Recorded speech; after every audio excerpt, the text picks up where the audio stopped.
श्री रामायण जी की रत काले ललिता सिया देवी। आरती श्री रामायण जी की।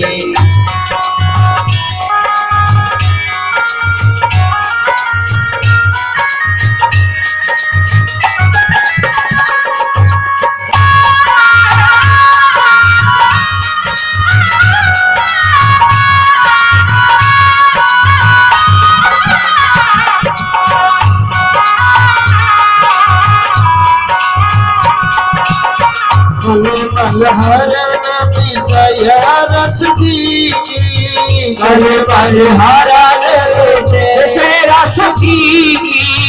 सुभग सितार मोती जुमती की, सुभग सितार मोती जुमती की। नलन रोज भव पूरी अभी की, नलन रोज भव पूरी अभी की। बात सब मेरे तुलसी।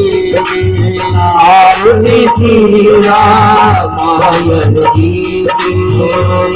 रत काले ललिता सिया देवी। आरती श्री रामायण जी की। पूर्ण गौरव करुणावतारम संसार सारम भुजगे प्रहारम संतम हृदय विंदे भगो भवानी शरणं नमामि। त्वमेव माता जगता त्वमेव त्वमेव बन्धु च त्वमेव त्वमेव विद्याधरं त्वमेव त्वमेव सर्वं त्वमेव देव। आरती श्री रामायण जी की। रत काले ललिता सिया देवी। आरती श्री रामायण जी की। रत काले ललिता सिया देवी। आरती श्री रामायण जी की। रत काले ललिता सिया देवी। शांति शांति पृथ्वी शांति रापः शांति रोगदय शांति जीवन शांति सूर्य देवः शांति ब्रह्मा शांति सर्वगम शांति। सभी भक्त महापुराण की महाआरती लेके अपने यथास्थान पर बैठ जाएंगे। और एक बार जहाँ तक भी मेरी आवाज जा रही हो सभी भक्तों से मेरा निवेदन है, जैसा कि आप सभी को विदित है कि आपके शहर रैनवाल में हर वर्ष की भांति इस वर्ष भी श्री धाम वृंदावन से पधारे परम आदरणीय परम श्रद्धेय श्री बिहारी शरण जी महाराज के मुखारविंद से धारा प्रवाह बहने जा रही मर्यादा पुरुषोत्तम भगवान श्री राम की इस रामचरितमानस की पुण्य पावन सी कथा की आज चतुर्थ दिन की सभा प्रारंभ हो चुकी है।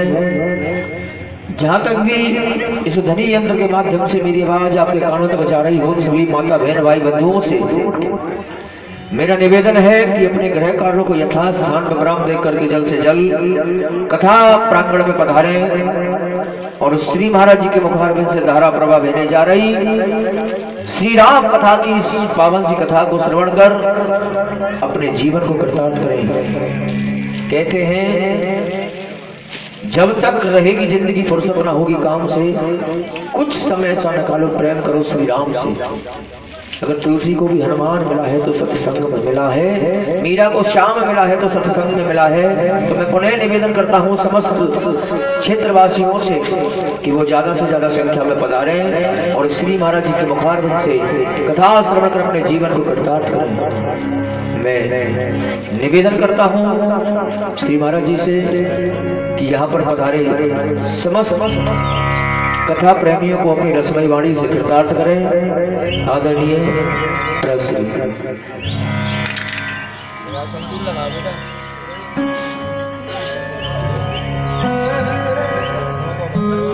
स्वस्ति श्री गणेशाय नमः। स्वस्ति श्री गणेशाय नमः।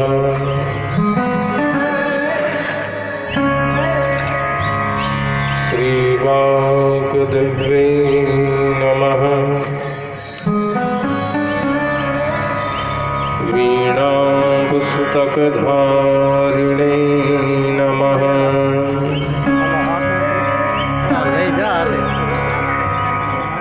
लम्बोदरं परमसुन्दरमेकदन्तम्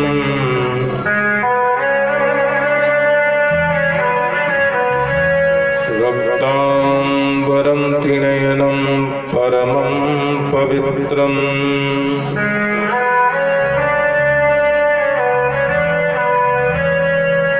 उज्ज्वलदिवाकरनिभोज्ज्वलकान्तिकान्तम्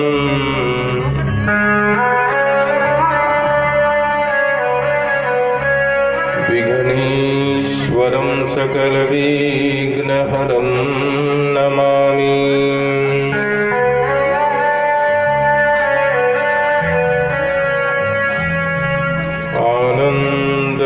आनन्दमानन्दकरः प्रसन्नं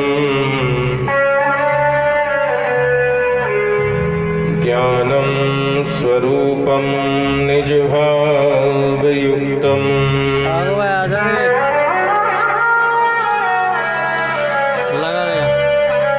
योगीन्द्रमिड्यं भवरोगविद्यम् श्रीमद्गुरुमनीत्यहं नमामि।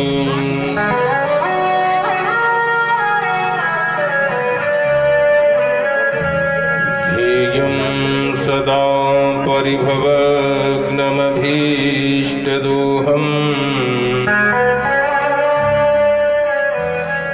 तीर्थास्पदं शिवविरञ्चिनुतं शरण्यम्।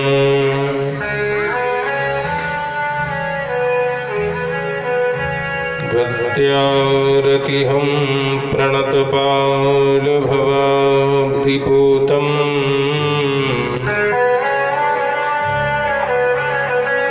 वन्दे महापुरुषते।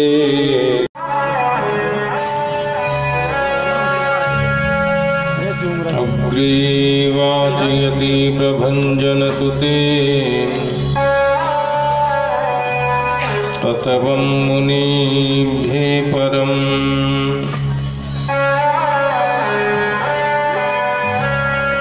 व्याख्यातं भरतादिभिः परिवृतम् श्रीरामं भजे श्यामलम्।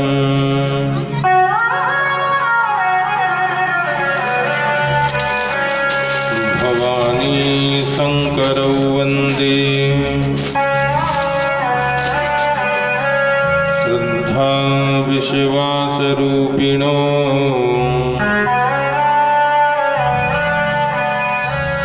याभ्यां विना न पश्यन्ति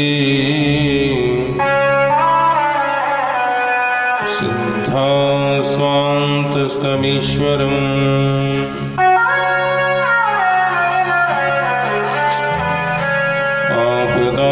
प्रहर्तारं दातारं सर्वसम्पदां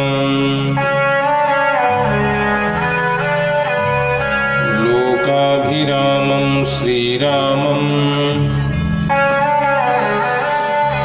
भूयो भूयो नमाम्यहम्।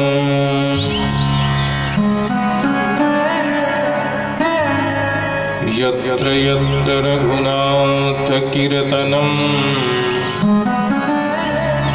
तत्र तत्र कृतमस्तकाञ्जलिं बाष्पवारि परिपूर्णलोचनं मारुति नमत राक्षसान्तकम्। सिया मांडवी उर्मिला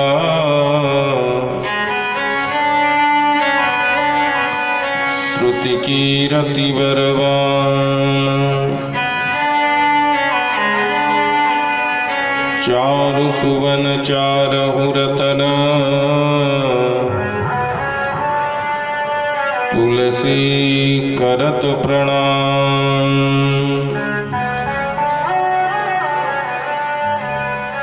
मात मेरी श्री जानकी, पिता मेरे श्री राम,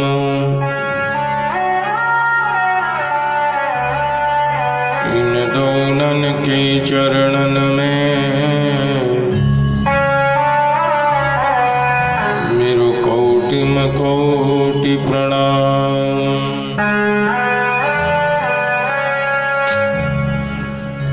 बोली राघवेंद्र सरकार की जय हो, श्री हनुमान जी महाराज की जय हो।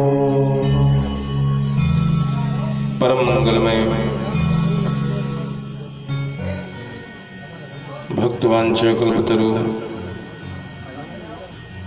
मर्यादा पुरुषोत्तम दशरथ नंदन कौशल्यानंदन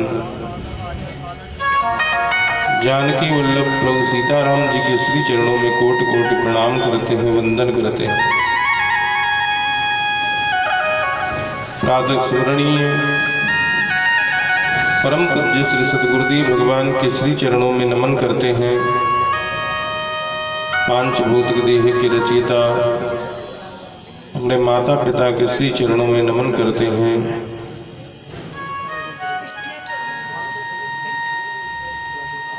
इष्ट देवता, कुल देवता, ग्राम देवता, स्थान देवता आदि सभी देवों के श्री चरणों में नमन करते हैं।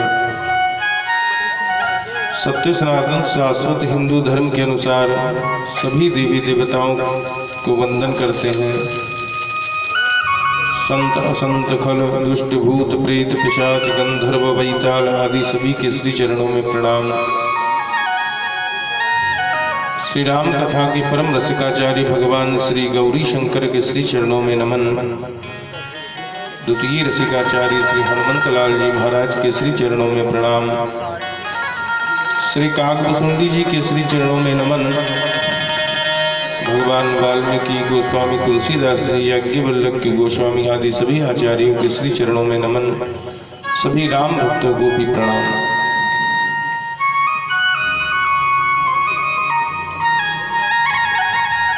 श्री राम कथा का चतुर्थ दिवस है।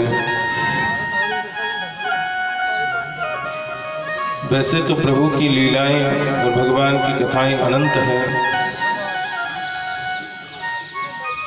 जिनका वर्णन अनेक शेष और शारदा मिलकर के भी नहीं कर सकते। परंतु इस बहती हुई परम पावनी मंगलमयी गंगा में हम प्रवेश करें तो प्रभु के श्री चरणों का आधार लेकर के और अपना सब कुछ भगवान को समर्पित करते हुए अगर दीन भाव से भगवान के श्री चरणों में हम अपने मन को अर्पित करेंगे, अपने स्वयं को अर्पित करेंगे, तो मानो भगवान निश्चित हम पे कृपा करेंगे। उन भगवान राघवेंद्र सरकार की कृपा को प्राप्त करने के लिए हम उनके श्री चरणों में वंदन करते हुए, उनके नाम का स्मरण करते हुए और भगवान राघवेंद्र सरकार की उस युगल छवि को अपने मन में बसाते हुए दीन भाव से भगवान की शरणागति को हम ग्रहण करेंगे। 2 मिनट प्रभु नाम के साथ।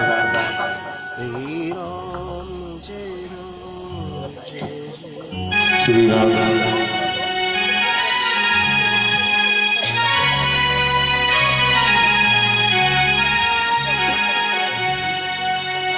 दशा मुझ दीन की भगवन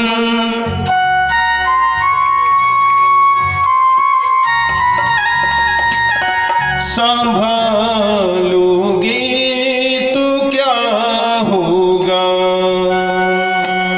दशा मुझ दीन की भगवन संभालोगे तो क्या होगा। दीन की भगवन संभालोगे तो ऐसा मुझ दीन की भगवान संभालोगे तो क्या होगा। अगर चरणों की सेवा में, अगर चरणों की सेवा में लगा लोगे तो क्या होगा। अगर चरणों की सेवा में लगा लोगे तो क्या होगा।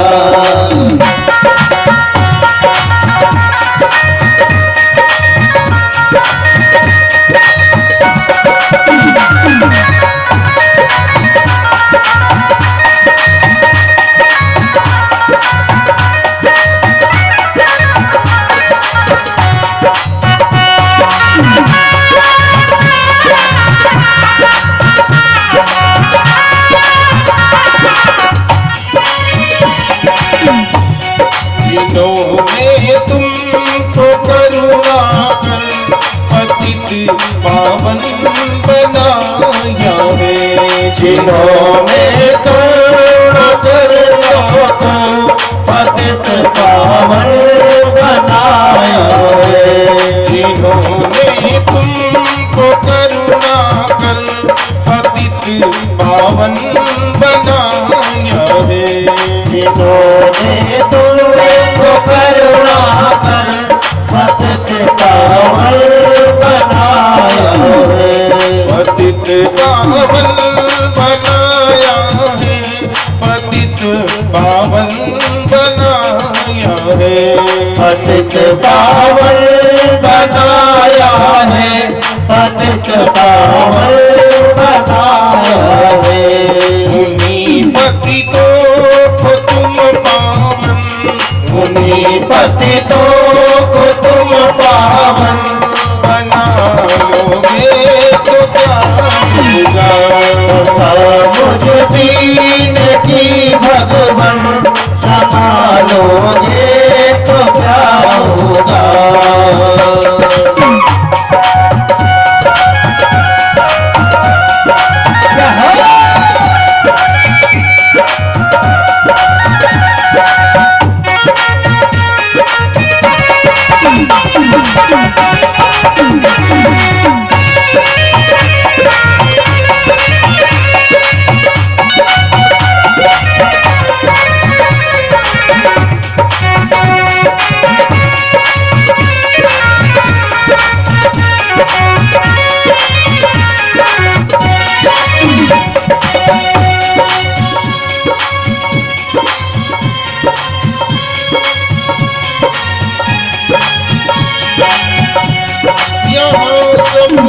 मुझसे कहते हैं तू मेरा है, तू मेरा है।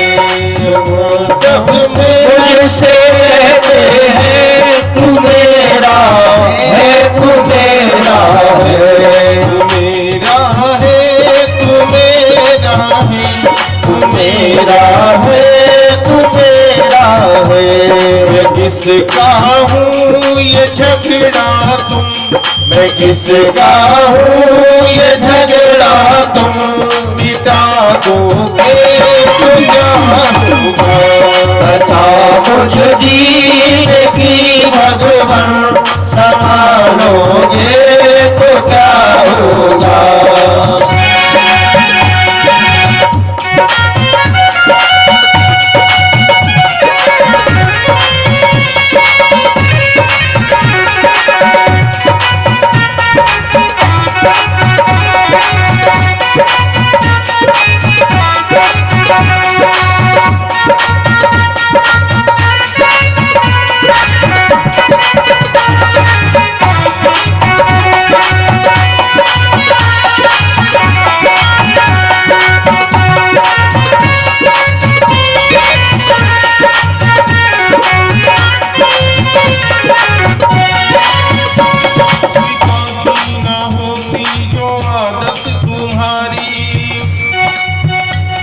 कृपा की न होती जो आदत तुम्हारी, तो सुनी ही रहती अदालत अदालत तुम्हारी। ये तो सुनी ही रहती अदालत तुम्हारी। सुनी ही रहती अदालत तुम्हारी। तो सुनी ही रहती अदालत तुम्हारी। ना तुम होते हाकिम ना हम होते मुलजिम। ना तुम होते हाकिम ना हम होते मुलजिम। घर घर में होती इबादत तुम्हारी। ना घर घर में होती इबादत तुम्हारी।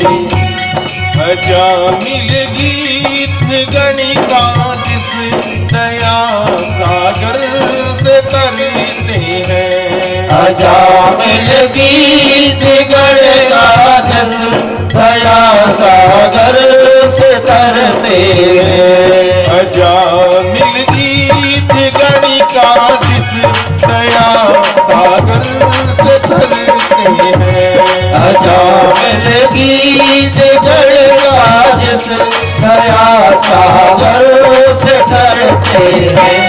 उसी में बिंदु सा पापी। उसी में बिंदु सा पापी। मिला लोगे ऐसा मुझ दीन की भगवन संभालोगे तो क्या होगा। अगर चरणों की सेवा से। अगर चरणों की सेवा से लगा लोगे तो क्या होगा। अगर चरणों की सेवा से लगा लोगे तो क्या होगा। अगर चरणों की सेवा से लगा लोगे तो क्या होगा। अगर चरणों की सेवा से लगा लोगे तो क्या होगा। तेरे सामने मैं क्या कहूँ। तेरे सामने मेरा हाल है। तेरी एक नजर की बात है। तेरी एक नजर की बात है। मेरी जिंदगी का सवाल है। मेरी जिंदगी का सवाल है। मेरी जिंदगी का सवाल है। अगर चरणों की सेवा से। अगर चरणों की सेवा से लगा लोगे अगर कुछ दीन की भगवन संभालोगे तो क्या होगा। समझ दीन की भगवन संभालोगे तो क्या होगा। दीन की भगवन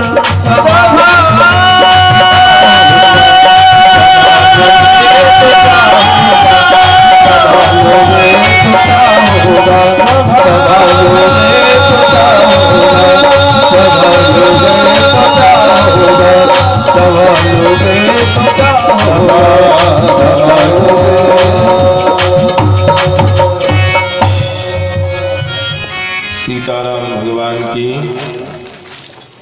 आवाज नहीं है। हनुमंत लाल जी महाराज की। शंकर भगवान की। महाराज परम मंगलमय भगवान राघवेंद्र सरकार का। और जैसा उनका मर्यादित जीवन, जैसा उनका मंगलमय जीवन, वैसी उनकी मंगलमय और सुख प्रदान करने वाली उनकी कथा। जहाँ सुकृपा अस भ्रम मिट जाई, गिरिजा सोही कृपाल रघुराई। भगवान भोलेनाथ मैया पार्वती से कहते हैं कि जिनकी अगर कृपा हो तो सारी प्रकार के भ्रम जो है वो मिट जाते हैं, संदेह जो है वो मिट जाते हैं।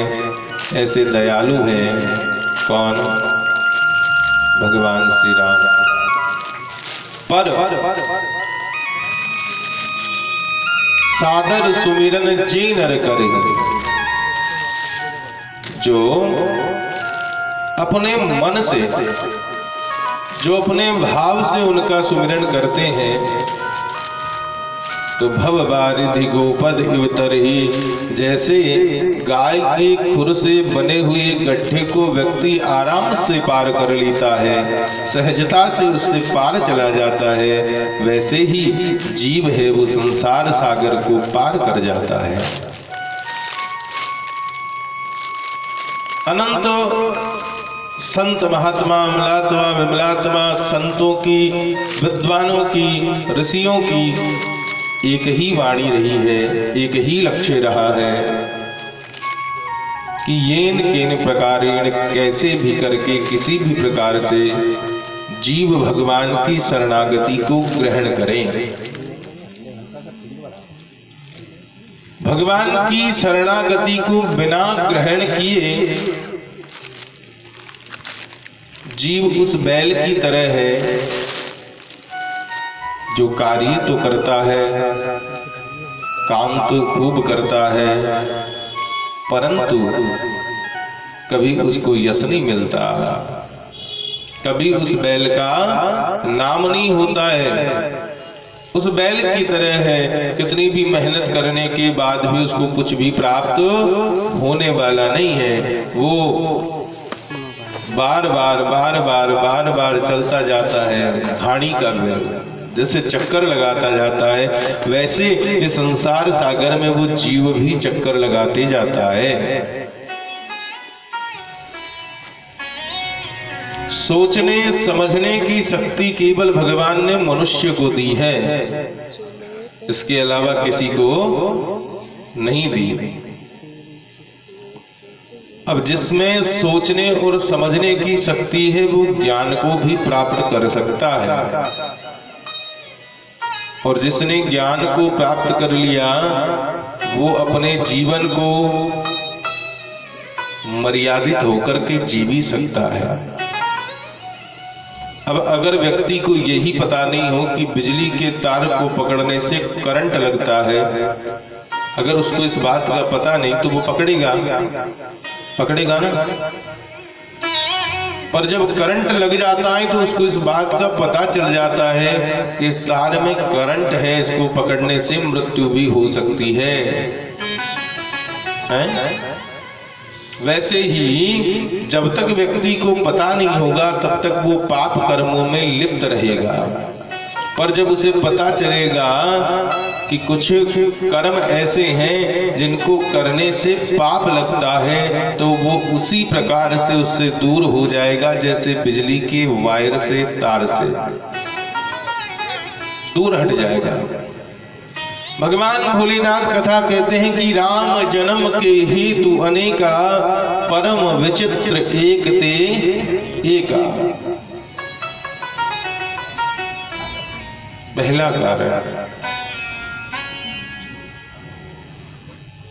भगवान श्री राम के जन्म अर्थात अवतार अनेक बार इस धराधाम पर हुए हैं, एक बार नहीं अनेक बार, और हर युग में भगवान ने अलग अलग लीलाएं की है।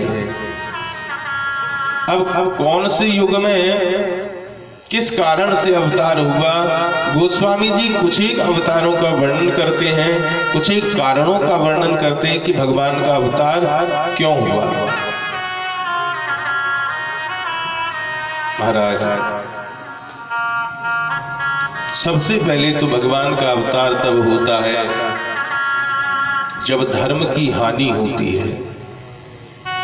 जब जब हो ये धर्म की हानि, बाढ़ई असुर अधम अभिमानी, करही अनीति जाई नहीं बरनी, सीधई विप्रधेनु सुर धरणी।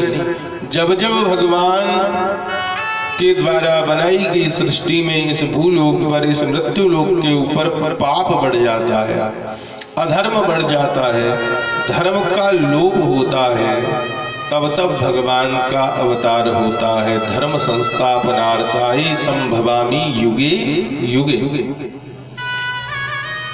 गीता में कहा ना भगवान श्री कृष्ण ने अर्जुन से भी, यदा यदा ही धर्मस्य ग्लानिर्भवति भारत, जब जब धर्म की हानि होती है तब तब मैं अवतार धारण करके आता हूँ। क्यों? बोले धर्म संस्थापनार्थाय, धर्म की स्थापना करने के लिए।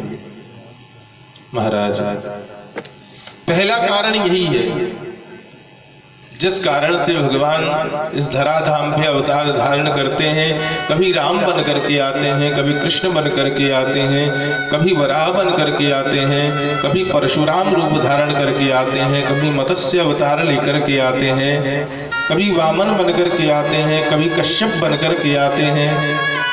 अनेकों बार अवतार होते हैं।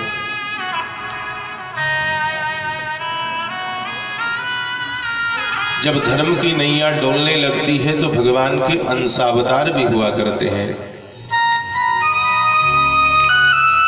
जो महापुरुषों के रूप में इस धराधाम पे प्रकट होते हैं और धर्म की ज्योति को जला करके पुनः भगवत लोक को चले जाते हैं।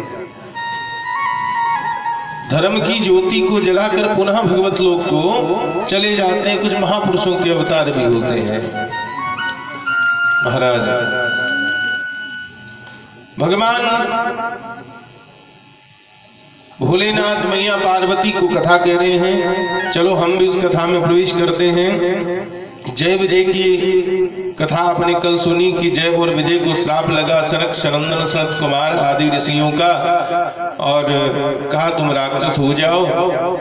जब चरण वंदन किए, चरणों को पकड़ लिया, तो सनक सनंदन सनत कुमार चारों भ्राताओं ने कहा अगर भक्ति भाव से तुम भगवान का भजन पूजन करोगे तो 7 जन्मों में जाकर के मुक्त हो पाओगे, 7 जन्मों में तुमको मुक्ति मिलेगी। परंतु तुम वैर भाव से भक्ति करोगे, भगवान से वैर रखोगे, तो तुम्हें 3 जन्म में मुक्ति मिल जाएगी। अच्छा, जय और विजय भगवान के सेवक थे, द्वारपाल थे। जय और विजय भगवान के द्वारपाल थे, भगवान नारायण के सेवक थे। तो जब संतों ने श्राप दिया तो भगवान ने उन दोनों को क्या दिया? भगवान ने वरदान दिया, जब जब तुम्हारा जन्म राक्षस कुल में होगा तब तब मैं अवतार लेकर के आऊंगा और तुमको मुक्त कराऊंगा। बोलो सीताराम।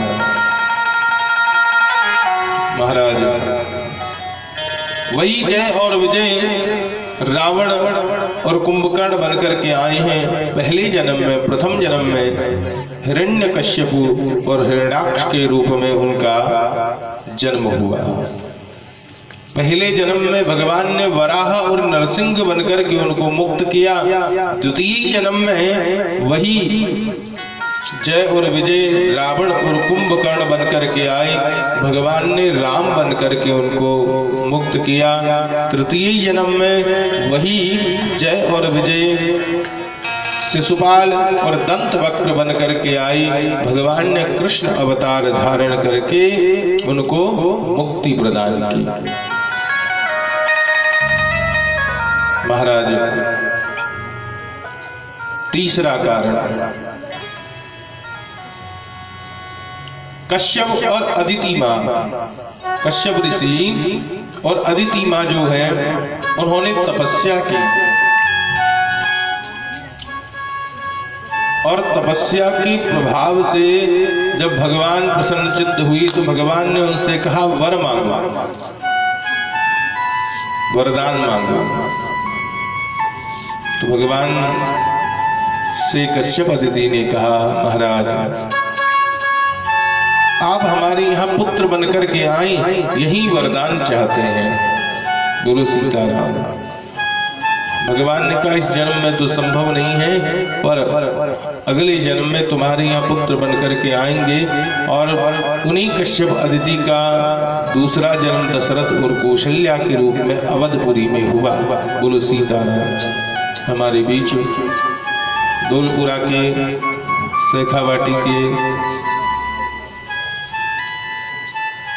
महापुरुष पधारे हैं, 2 मिनट सभी उनका अभिवादन करें और फिर कथा में हम प्रवेश करते हैं।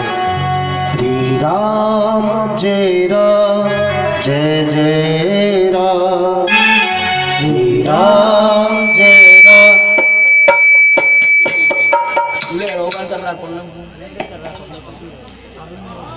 चालू ही था भैया।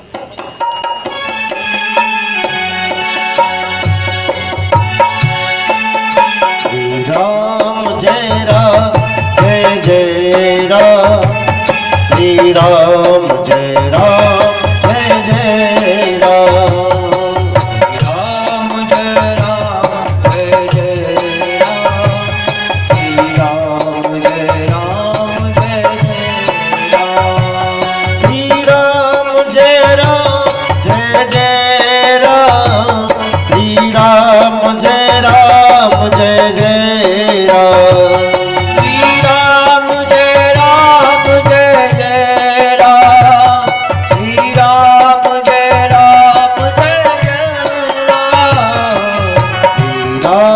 जय राम जय जय राम, श्री राम जय राम जय जय राम, श्री राम जय राम जय जय राम, श्री राम जय राम जय जय राम, श्री राम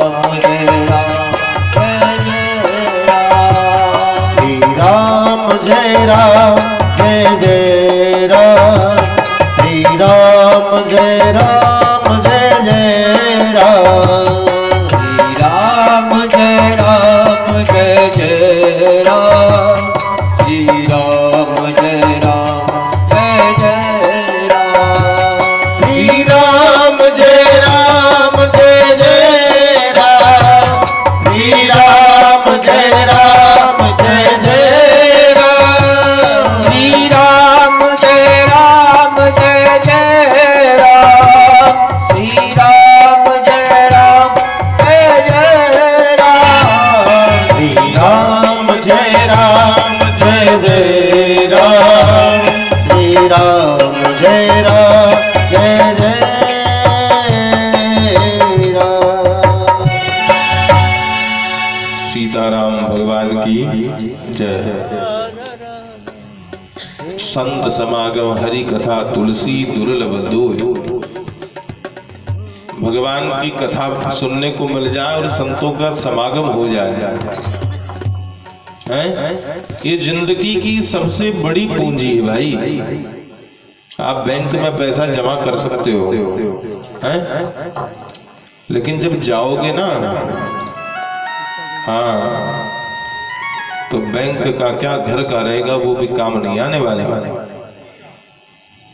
क्योंकि किसी ने कहा है कि कफन में जेब नहीं होती, मानी कुछ भी लेकर के संग में जाया नहीं जा सकता। दुनिया को जीतने वाला सिकंदर बादशाह, सारी दुनिया पे एक छत्र अधिकार किया, लेकिन जब मरने लगा तो अनेक वैद्यों को बुलवाया और कहा मैं आपको पूरी दुनिया की संपत्ति दे दूंगा, मुझे बचा लो। वैद्यों ने, डॉक्टरों ने कहा हम नहीं बचा पाएंगे तुमको। नहीं बचा सकते? बोले हाँ। तो बोले जब मैं मर जाऊं तो मेरी एक इच्छा को पूर्ण कर देना। क्या? बोले जैसे ही मेरी मृत्यु हो जाए और मेरा जनाजा जब निकले तो मेरे दोनों हाथ उससे बाहर निकाल देना, ताकि लोगों को पता चले कि सिकंदर जैसा व्यक्ति जिसने पूरी दुनिया को जीत लिया, जब वो भी गया तो खाली हाथ गया। महाराज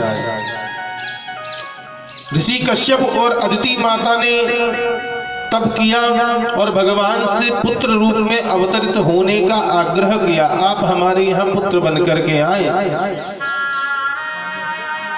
आप जैसा पुत्र चाहिए। भगवान ने कहा मेरे जैसा केवल मैं हूं और कोई दूसरा नहीं है, और तुम्हारी इच्छा पूर्ण करूंगा। और कालांतर में वही कश्यप और अदिति दशरथ और कौशल्या के रूप में अवतरित हुए और उनके यहाँ भगवान का अवतार हुआ। बोलो सीताराम। महाराज तीसरा कारण,